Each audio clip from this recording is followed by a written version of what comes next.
자, 세 번째.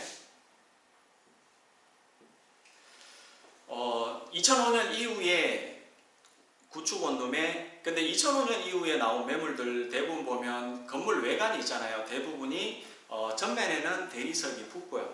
전면에 이제 대리석이 붙고 측면 쪽으로 3면이 보통 나오는 것들이 외단열보다는 내단열이 많을 거예요. 쉽게 말해가지고 지금 현재 원룸을 지어지는 것들의 나머지 이제 대리석 이외의 나머지 3면 같은 경우에는 대부분 이제 스티로폼을 붙이고 스티로폼 붙였는 쪽에 그쪽에 이제 예를 들어서 뭐 칼라석이라든지 칼라스톤이라든지 아니면 뭐 여러 가지 외장재가 이렇게 붙어 있는, 쉽게 말해서 골조, 왜 골조라 그러죠? 골조 옆쪽부터 떼서 붙이는 것을 외단열이라고 그러고요. 골조가 있다면 골조 안쪽으로, 그래 방 안쪽에 예를 들어서 단열재가 붙는 것을 내단열이라고 하는데요. 2006년도, 2005년도 쪽에는 내단열이 많아요. 그래서 내단열이 많은 쪽에는 주로 이제 외관에 주로 어떤 게 붙어 있냐면 이 벽돌 형태 있잖아요.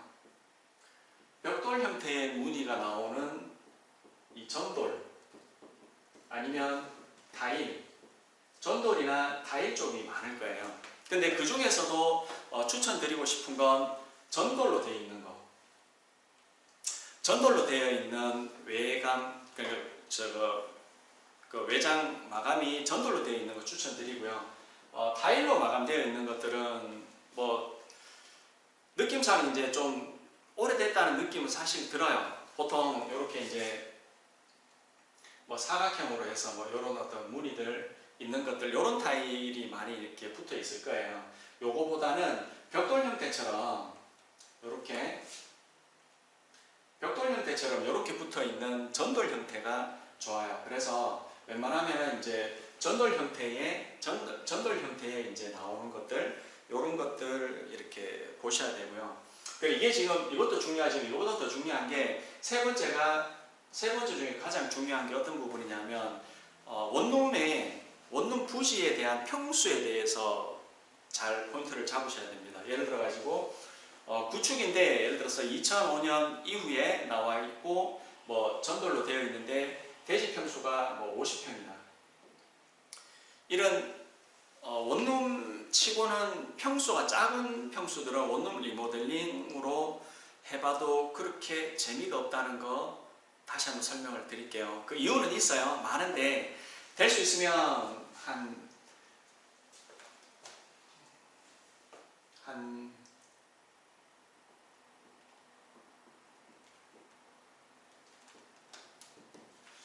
대지 평수가 약 한 80평에서 한 120평 정도 되는 원룸, 2005년 중에서 예를 들어서 외관이 전돌로, 대리석과 전돌로 마감이 되어 있는 형태의 대지 평수가 약 한 80평에서 120평. 그래서 안에 연면적 있잖아요. 내부 연면적이 약 한 40평에서 연면적이 한 200평 가까이 나오는 매물들이 좋습니다. 왜냐하면 원룸을 리모델링 함에 있어가지고 방 개수라든지 칸살이라든지 이런 부분들이 방이 뭐 적다든지 이런 부분보다는 방이 많은 쪽에 리모델링을 하는데 수익이 훨씬 커지거든요. 그래서 세 번째, 될 수 있으면 대지 면적이 있잖아요. 한 80평에서 한 120평 선 정도 되는 매물을 찾으시라. 이게 이제 세 번째 요건이고요. 그리고 네 번째 요건 설명드릴게요. 네 번째가 위치입니다. 원룸은 수익형 부동산이고, 그리고 두 번째로 원룸 같은 경우에는 이제 세를 이제 놓아야 되는 이 수익형 부동산이잖아요. 그러다 보니까 위치를 무시하시면 안 돼요. 특히나 좀 세입자들이 생활하기 편한 곳. 그래서 위치가 그러면 어디 쪽으로 하셔야 됩니까? 라고 얘기를 하면 딱히 이렇게 뭐 어디 쪽을 하셔라 이렇게 얘기해 줄 수도 있지만 전반적으로 새가 잘 나가는 지역이 있습니다. 대구광역시에도 보시면 새가 잘 나가는 지역이 있고, 새가 한번 비면은 공실이 오래 유지되는, 그리고 공실 기간이 많아지는 지역이 있어요. 그 부분에 대해서 제가 나중에 또 설명을 드릴게요. 대구 지역 같은 경우에 어느 지역이 새가 잘 나가고 어느 지역이 공실이 많이 이렇게 비어 있는지 부분에 대해서도 제가 설명을 드릴 텐데요. 그거는 다음 시간에 제가 또 풀어드리도록 하고요. 그래서 위치 부분인데, 위치 부분은 될 수 있으면 좀 전반적으로 이렇게 새 컨디션이 좀 좋은 지역으로 무조건 들어가셔야 돼요. 그것은 일반인들이 알기로 좀 쉽지가 않지 않습니까? 그래서 조금 노련한 부동산 중개인들을 이렇게 만나가지고 그 부분에 대해서 충분하게 이제 컨설팅을 좀 받아보는 게 좋을 것이라고 저는 추천을 드리고요. 위치 부분, 이 부분이 있잖아요. 이 부분이 상당히 중요해요. 그래야 이 부분이 어디서 중요하냐 하면 나중에 구축을 예를 들어서 리모델링을 하시고 난 다음에 이 매물을 예를 들어서 이제 재매매를 할 때, 그러니까 매도를 하는 타이밍에 가서는 이 위치 부분이 상당히 이렇게 크게 작용합니다. 이 부분에서 이 양도 차익이 많이 발생이 돼요. 실은 위치 부분이 어정쩡하면 솔직히 새놓는 데는 그렇게 어렵지는 않을 거예요. 리모델링을 하기 때문에. 하지만 나중에 이제 매매하는 데 있어 가지고는 이 부분이 얼만큼 위치적으로 조금 검증이 되어 있는 자리냐 아니냐에 따라서 이 양도 차익이 상당히 발생이 많이 됩니다. 그 부분은 제가 조금 이따가 실질적으로 원룸을 한 개를 가지고 제가 설명을 또 드릴 거예요. 그 부분에 대해서 제가 좀 더 설명을 드리고 이 부분, 그래서 위치는 어느 정도 나와야 되고요. 다섯 번째가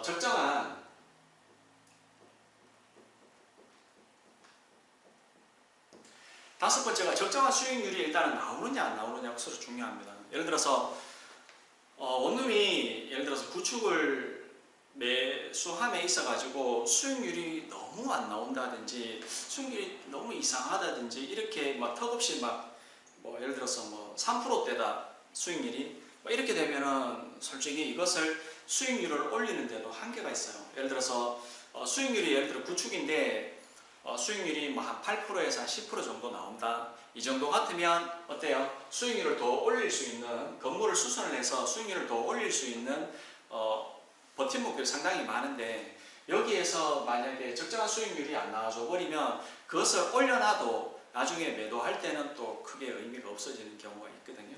그래서 적정한 수익률이 나와야 된다. 요거 상당히 참고 잘 하시고요. 자, 그리고 여섯 번째가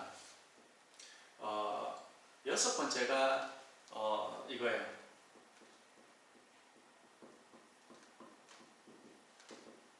방의 구조입니다. 방의 구조는 될 수 있으면 원룸이 많은 것보다는 투룸이라든지 쓰리룸이 많은 쪽으로 택하시는 게 수익이 훨씬 높아지고 가치적인 측면도 상당히 높아집니다. 그 부분 제가 좀 더 설명을 드릴 텐데요. 이 부분도 상당히 중요해요.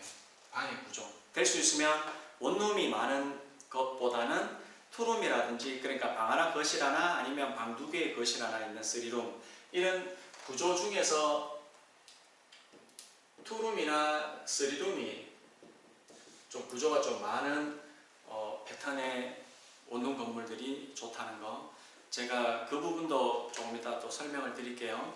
그래서 여섯 번째는 방의 구조를 잘 보시라. 그리고 방의 개수도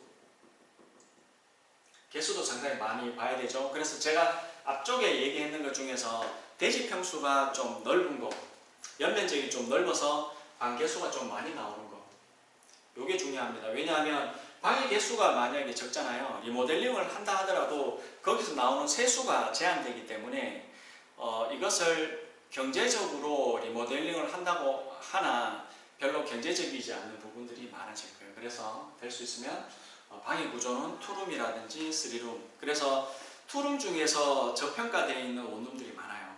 그리고 쓰리룸도 저평가되어 있는 원룸들이 많습니다. 특히나 구축 같은 경우 그래요. 구축 같은 경우에는 실질적으로 방 구조도 괜찮게 나오고요.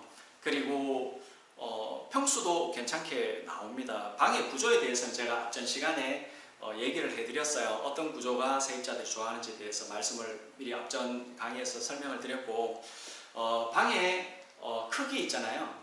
크기가 예를 들어서 일반적으로 구축 원룸들 같은 경우에는 방 구조 크기가 상당히 좀 잘 나오는 편입니다. 잘 나오는 편인데 그게 실질적으로 월세를 받는 것 중에서 저평가되어 있는 것들은 뭐 보증금 200, 300에 투룸이요. 보증금 200, 300에 월세가 뭐 38만 원, 뭐 39만 원, 40만 원 이런 원룸들이 많아요. 근데 신축 원룸, 신축 투룸 같은 경우에는 얼마 정도 받냐 하면 보통 뭐 보증금 500에 월 70만 원, 뭐 예를 들어서 뭐 그 정도 65만 원에서 한 70만 원 선 이 정도 받거든요. 그래서 전세로 따지면 거의 뭐 지금은 뭐 한 7천에 10만 원, 아니 지역마다 틀리겠지만 8천에 10만 원 정도를 받고 있어요. 그러다 보니까 투룸 구조가 상당히 저평가되어 있는 곳이 있고요. 쓰리룸도 마찬가지예요. 쓰리룸도 지금 전세로 따지면 전세 한 쓰리룸이 한 6천에서 한 7천 선 정도 되는, 그러니까 사이즈가 제대로 나오는 구축 원룸들이 시세로 이렇게 보면은 전세 비율로 보면은 한 6천에서 한 7천 선 정도 되는 것들이 많아요. 그런 원룸들 리모델링 하면 얼마 정도 받냐 하면 거의 1억 이상씩 받습니다. 그래서 그 부분에 대해서 제가 좀 이따 설명을 드리겠지만 투룸이나 쓰리룸 베이스가 많은 원룸 중에서 리모델링을 하기에 가치가 상당히 상승이 됩니다. 그래서 이게 어떤 부분에서 또 이렇게 또 연관성이 있냐면 나중에 원룸 리모델링을 했는 금액이 있잖아요. 금액이 다시 회수가 됩니다.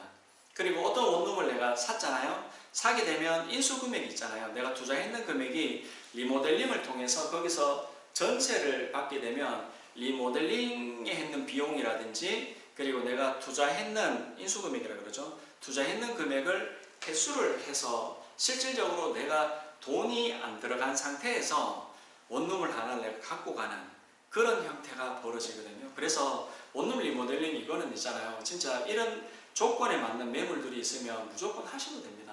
그렇게 하셔가지고 리모델링을 해서 세입자에 관련된 이제 월세 컨디션, 전세 컨디션, 보증금 컨디션을 제가 바꿔버리면 실질적으로 진짜 돈 얼마 안 들이고도 이것을 사용 수익할 수 있는 부분이 있거든요. 그거는 제가 조금 이따가 실질적으로 저희가 이제 사무실에서 계약이 된 원룸을 기준으로도 설명을 한번 해드려볼게요. 진짜 이 부분만 아신다 그러면 원룸 리모델링 사업 진짜 눈 똑바로 뜨고 보시면 돈 되는 것들 진짜 많습니다. 그래서 요거 일단은 잘 참고를 하시고요. 그리고 여기에서 이제 실질적으로 이제 리모델링을 하는 데 있어 가지고 어떤 금액들이 들어가는지 어떤 종목들이 돈이 이제 들어가야 되는지에 대해서 제가 설명을 한번 드려볼게요.